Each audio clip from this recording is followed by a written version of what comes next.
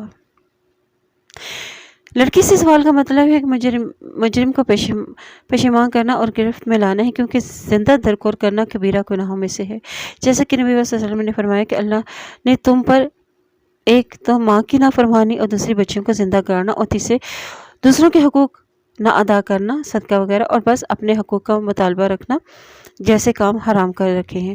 اور اللہ تمہارے لیے مندرجہ ذیل باتوں کو ناپسند کرتا ہے، یعنی بری اور فضول باتیں کرنا جیسے غیبت اور کثرت سوال اور دولت کا ضیاع۔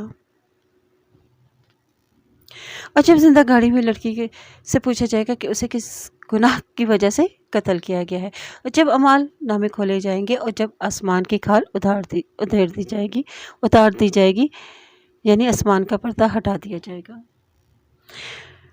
اور جب دوزخ بھڑکا دی جائے گی اور جنت قریب لائی جائے گی، اور اس وقت ہر شخص جان لے گا جو کچھ وہ لے آیا ہے،